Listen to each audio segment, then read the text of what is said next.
यो देशमा कोही न कोही जेल त जानै पर्छ। सुरुवात मबाट गर्नुस्, म तयार छु। अब त संसदीय समितिमा पनि तपाईहरुको बहुमत भयो होला। अब त मलाई ठग प्रमाणित गर्न तपाईलाई कुनै आपत पनि पर्दैन होला।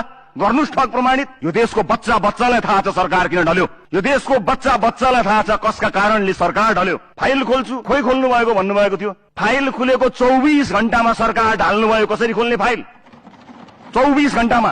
यो सरकार ढलेको अर्को कुनै कारण जनतालाई थाहा छैन। तपाईहरुले आफूले गरेको सहमति खल्तीमा हाल्नु भएको छ, देखेका छैनौ। आज यतिखेर यो सदनमा उभिएर म गर्वका साथ भन्न सक्छु, 21 सीटको दल, 4 वटा मन्त्रालय, सदनमा विरोध, सडकमा पुतला, अदालतमा मुद्दा, चारैतिर हंगामा। यस बीचमा 4 महिनाका बीचमा यति धेरै मानिसहरू, हाई प्रोफाइल मानिसहरूको पक्राउ, केहीको त नाम मैले लिनै हुँदैन। लोकतन्त्र खतरामा पर्छ, प्रेस स्वतन्त्र खतरामा पर्छ। आधार, प्रमाण, मुद्दा, उजुरी केही पनि नभएको केसमा म सदन र सडकमा सहकारी ठग भनेर चिनिए। तर प्रमाण बजारभरि छताछुल्ल भएको केसमा थाहा छैन। माननीय रमेश लेखक सम्भवतः सम्भावित गृहमन्त्री हुनुहुन्छ रे। सुने अनुसार तपाईले मलाई स्टन्ट गर्नुभयो भन्ने जस्तो कुरा गर्नुभयो। बाँसबारीको जग्गा फिर्ता ल्याउने कुरा स्टन्ट भएछ भने यस्तै स्टन्ट म तपाईबाट अपेक्षा गर्छु।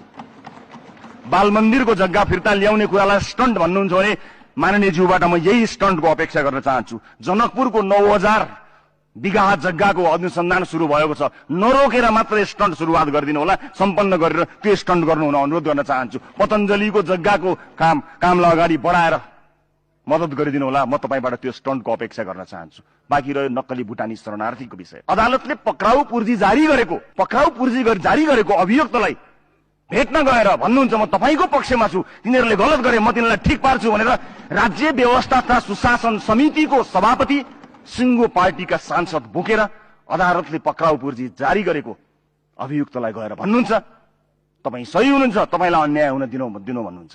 सुशासनको अपेक्षा गर्ने सभामुख महोदय, सुशासनको प्रतिबद्धतामा मलाई पूर्ण रूपमा सहयोग गर्नुभएकोमा म प्रधानमन्त्री पुष्पकमल दाहाललाई धन्यवाद दिन चाहन्छु। मैले भने इतिहासमा प्रश्नहरू छन्, भविष्य मेरो चिन्ताको विषय होइन। तर वर्तमानमा सुशासनका मुद्दामा गर्न खोजिएका काममा जसरी पहिलो दिन उहाँलाई भेट्दाखेरि मैले भनेको थिएँ, तपाई राजनीतिको उत्तरार्धमा हुनुहुन्छ, हामी राजनीतिको सुरुवातमा छौं। यो संगमलाई वास्तवमा पुराना नेताहरूसँग बसेर हामीले काम गर्दा मात्र होइन, सँगै तस्बिर खिच्दा पनि हामीलाई हाम्रा शुभचिन्तकहरूले गाली गरिरहेका छन्। तर मुलुकलाई निकास दिने कुरामा तपाई प्रतिबद्ध हुनुहुन्छ कि हुँदैन? तपाई प्रतिबद्ध हुनुहुन्छ भने तपाईको उत्तरार्ध र हाम्रो शुभारम्भले एउटा राम्रो संगम दिन सक्यो भने मुलुकमा सुशासनको एउटा नयाँ आयाम कायम हुन्छ। तपाई